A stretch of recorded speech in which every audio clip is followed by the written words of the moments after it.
जी हाँ, आप तो खुद ही देख रहे हैं। मुझसे बात करने से पहले आपने बात का जवाब दे दिया कि ये इनाम दिया जा रहा है अच्छा काम करने का। हमने तो सुना था कि अच्छा काम करें तो अवार्ड दिए जाते हैं, पारितोषिक दिए जाते हैं, मेडल्स दिए जाते हैं, लेकिन इन लोगों को जिन्होंने 41 मज़दूर जो मर जाते अगर इनको बचाया नहीं जाता, बड़ी बड़ी टेक्नोलॉजीज़ ला रहे थे, इन लोगों ने बचाया और अब इनको ये इनाम दिया जा रहा है कि लो बेटा देख लो, बड़ा बचाने वाले आए थे, बड़ा लाइमलाइट में आए थे, अब हम तुम्हें तुम्हारी सही जगह पे रख रहे हैं, कह के इन्होंने घर तोड़वाया है। अरे वो कह रहे हैं डीडीए के चेयरमैन और एलजी साहब कह रहे हैं हमें बहुत अफसोस है। अबे ये जो है ना घड़ियाली आंसू जिसे कहते हैं, मगरमच्छ के आंसू बहाने की ज़रूरत नहीं है। अगर डीडीए का चेयरमैन कह रहा है अफसोस है, तो घर किसने तोड़ा भाई? घर किसने तोड़ा? गुंडों ने आके तोड़ा क्या? तो पकड़ो उन लोगों को और कोई कार्रवाई होगी उनके खिलाफ? हमें क्या मालूम, अफसोस तो जाहिर कर दिया। अरे इसका घर, ऐसा घर, इतना अच्छा काम किया, बनता तो ये था कि इस घर को पक्का करवाते, शहर में यहाँ पे इसकी मनादी कराते कि देखो भाई तुम्हारे ही एक भाई ने, तुम्हारे ही भाइयों ने कितना अच्छा काम किया, मज़दूरों की जान बचाई, माइनर्स की जान बचाई। ये तो नहीं, यहाँ पे एलजी साहब और डीडीए के चेयरमैन आंसू बहा रहे हैं। क्या फ़ायदा है इन आंसुओं का? ये आंसू के अंदर क्या वो जो अकील खान है उसके अंदर रह जाएंगे? ये बताइए हमें। आंसू जो है वो घर नहीं होता। घर बना के दीजिए साहेब, घर बना के दीजिए, पक्का घर।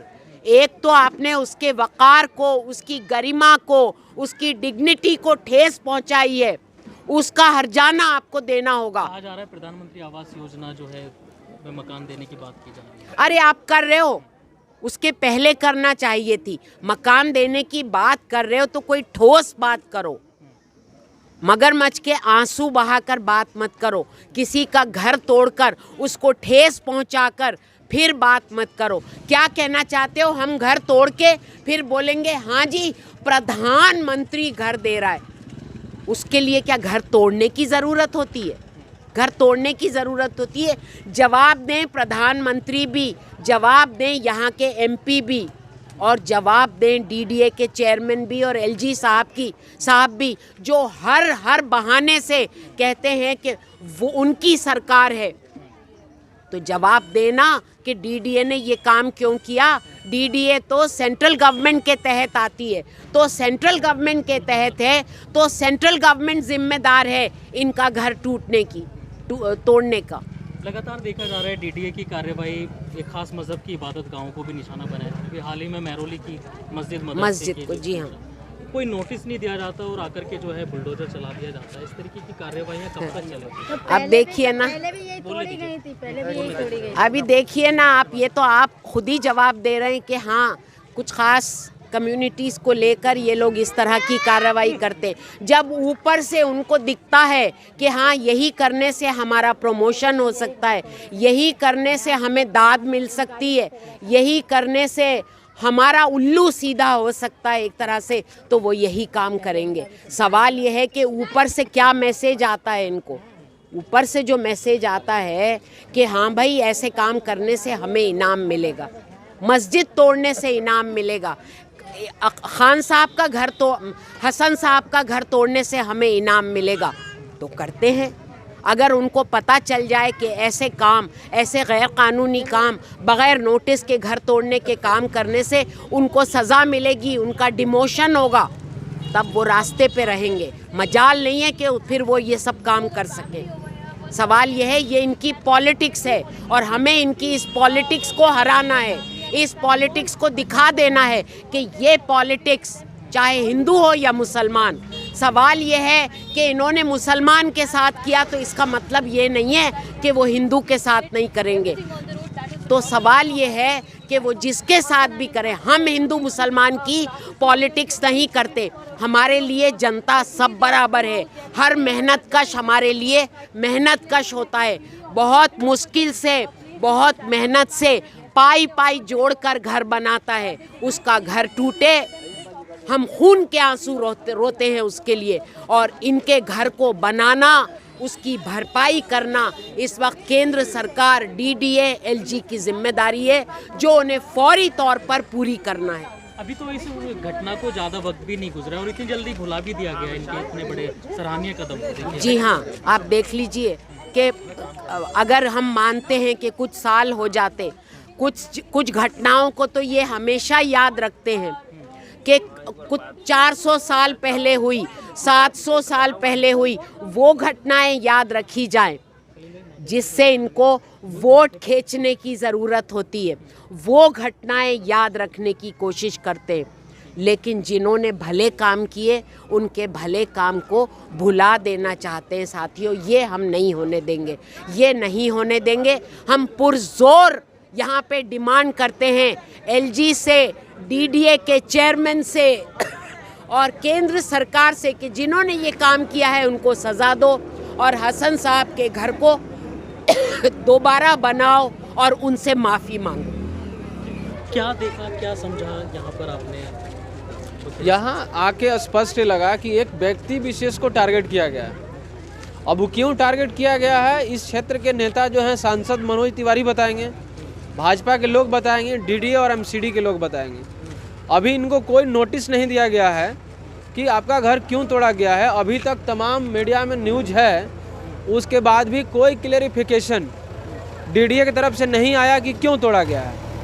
एक फर्जी में एक पेपर छपवा के ये लोग बांट रहे हैं, सामने खड़े हैं, इधर पता नहीं वो DDA के हैं भी कि क्या हैं, कि ऐसा DDA ने प्रेस रिलीज किया है जिसमें किसी का ऑथराइजेशन नहीं है, कोई डेजिग्नेशन नहीं है कि कौन व्यक्ति उसको रिलीज किया है। और जहाँ तक रहा इनका ज़मीन का बात कि किसका है, 2013 में इन्होंने 2 लोगों से ज़मीन को ख़रीदा था और 2013 से अभी जो है 2024 हो गया। इन्होंने जो है भगवती एक हैं व्यक्ति जिनसे ख़रीदा था, जो अभी जीवित हैं, और एक इशरत जहाँ है जो अब जीवित नहीं है, उनसे प्रॉपर्टी खरीदे थे लगभग 30 लाख के अराउंड में। उसका कर्ज अभी भी ये भर रहा है। इनके पिता खुद जो है सेना में काम कर चुके हैं। ये आप देखें कि उत्तराखंड में जाकर के अपने जान जोखिम में डाल के देश की सुरक्षा किए, देश के मान सम्मान को बचाए, मजदूरों को बचाए। लेकिन इनको बिना नोटिस दिए इनका घर तब तोड़ा जाता है जब ये खुद घर पे मौजूद नहीं थे, इनकी वाइफ भी यहाँ मौजूद नहीं थी, सिर्फ अंदर जो है इनके बच्चे थे। और इस पर अटैक किया गया एक तरीके से। जो पुलिस कर्मी आए थे साथ में, वे लोग अपना नाम, अपना बैच छुपाए हुए थे ताकि नाम दिख न जाए। तो अगर आप कोई लीगल काम कर रहे हैं तो आपको नाम और चेहरा छुपाने में क्या दिक्कत है? क्यों छुपा रहे हैं आप? आपको तो अपना नाम चेहरा दिखाना चाहिए, क्योंकि आप लीगल काम कर रहे हैं। तो ये सरासर इलीगल हुआ है, अत्याचार हुआ है, और इसके खिलाफ सड़क पर भी और कोर्ट में भी हम लोग इनके साथ में लड़ेंगे। एक तरफ तो सम्मान दिया जाता है जब ये 41 मजदूरों की जान बचा कर आते हैं, दूसरी तरफ इन्हीं के घर पर बुलडोजर की कार्रवाई किस तरह? हाँ, जैसे कि आप देख रहे हैं यहाँ पे वकील हसन खुद उनके टूटे हुए घर के सामने बैठे हुए हैं। हम लोग CPI-ML, AICCTU, आयसा और आइलाज के एक टीम के बतौर आज वकील भाई से और उनके बाकी साथियों से बात करने आए हैं। जब ये लोग वो बहादुरी का काम किए जिसका देश को ज़रूरत, जिस समय मैंने विदेशी मशीन, अमेरिका से, ऑस्ट्रेलिया से लाए गए मशीन उन 41 मजदूरों को नहीं निकाल पाया था जो सिलकायरा टनल में फंसे हुए थे। सिलकायरा टनल जो किसी भी तरीके का proper geological study, scientific study बिना किए 41 मजदूरों को घुसाया गया था, क्योंकि टनल बनना था। और टनल बन जाने के बाद टनल का उद्बोधन करते हुए उत्तराखंड के मुख्यमंत्री और देश के प्रधानमंत्री को दिखना था। 41 मजदूर 17 दिनों तक अंदर फंसे हुए थे। उनके लिए कोई एस्केप रूट भी सरकार ने नहीं बनाया था, दम घुट के वो मर जाते। इन साथियों से अगर आप बात करेंगे, क्योंकि जिस समय इन्होंने उद्धार का काम किया था उसके बाद इनसे हमारी संपर्क हुई, ये आपको बताएंगे कि जब ये लोग वो वीडियो देख रहे थे तब इन्होंने खुद तय किया था कि हम जाएंगे और अपने साथियों को बचाएंगे, और वो बहादुरी का काम इन्होंने किया अपना जान जोखिम में डाल के। पूरे देश ने इसको सराहा, और ये देश के हीरो हैं, ये नेशनल हीरोज़ हैं। ऐसा एक डिज़ास्टर जो सरकार ने मचाया, क्योंकि अगर आप हिमालय के अंदर कहीं भी ब्लास्ट करवाएंगे, कहीं भी टनल बनाएंगे, हमने देखा उत्तराखंड में क्या क्या चल रहा है। पहाड़ें धंस जा रही हैं, हाइडल पावर प्रोजेक्ट धंस जा रहा है, और उसका एक तरीके से वो किसके गर्दन पे ये बोझ है, ये बोझ मजदूरों के गर्दन पे है। वो मजदूर जो उस टनल में फंसे हुए थे। आज देखिए वकील हसन को नरेंद्र मोदी जी के राज में, उत्तराखंड के धामी सरकार के राज में क्या इनाम मिल रहा है। जिसने अपने देश के लोगों को जाति बिना देखे, धर्म बिना देखे अपना जान जोखिम में डाल के बचाया, उसका घर आज तोड़ दिया गया है। और ये है इनका बुलडोज़र राज। आज इसी वक्त संगम विहार में H ब्लॉक में सैकड़ों घर तोड़े जोड़े और यहाँ पे वकील हसन देश के हीरो, नेशनल हीरो, उनका घर टूटा हुआ है। CPI-ML एकटू आयशा इलाज वकील हसन और उनके बाकी साथियों के साथ खड़ा है। हमने उस वक्त भी मांग किया था कि इनके जितने मजदूर, जो 12 मजदूर रेस्क्यू माइनर्स ने बचाया, उनको परमानेंट सरकारी नौकरी दिया जाए। आज भी हम मांग कर रहे हैं कि वकील हसन को तुरंत मुआवजा दिया जाए और इनका जो है पुनर्वास, इसका व्यवस्था किया जाए। अगर ये नहीं होता है तो क्या करेगा आपका संगठन? नहीं, हम सरकार पे दबाव बनाएंगे और जल्द से जल्द हम DDA प्रशासन को हम मांग करते हैं कि DDA का वो ऑफिसर जिसने ये ऑर्डर दिया, आप बिना नोटिस दिए किसी का घर तोड़ रहे हैं। वही मैं मेरे बुलडोज़र के सामने कौन खड़ा है? बुलडोज़र राज, ये सरकार का गुमार है कि हम बुलडोज़र से देश को चलाते हैं। बुलडोज़र के सामने कौन खड़ा है, इसको अगर कोई देख ले। बुलडोज़र के सामने अगर ये देश का गांव का इलाका है तो खेतीहर मजदूर खड़े हैं, जो जिनके पास रहने का ज़मीन नहीं है और वो अपना घर बनाते हैं। अगर दिल्ली शहर को देख ले और देश के बाकी शहरों को देख लें तो बुलडोज़र के सामने झुग्गी वाले खड़े हैं, बुलडोज़र के सामने मेहनत कश खड़ा है, बुलडोज़र के सामने वो जो संगम विहार में आज मैंने कहा कि H ब्लॉक तोड़ा जा रहा है, खोड़ी गांव तोड़ा गया था, वही एरिया है जहाँ पे 100 एकड़ ज़मीन पे सैनिक फार्म बना हुआ है जो ऐश गाह है। वहीं पे वेदांता का हॉस्पिटल बना है, वहीं पे मॉल बने हुए हैं जहाँ पे खोड़ी गांव को तोड़ा गया था। वो सब नहीं तोड़े जाते। इलीगल ज़मीन पे बने हुए मॉल नहीं तोड़े जाते, अमीरों का आवास नहीं तोड़ा जाता। बुलडोज़र के सामने अगर खड़ा है इतनी बड़ी तो दलित है, गरीब है, मुस्लिम है, वही बात है।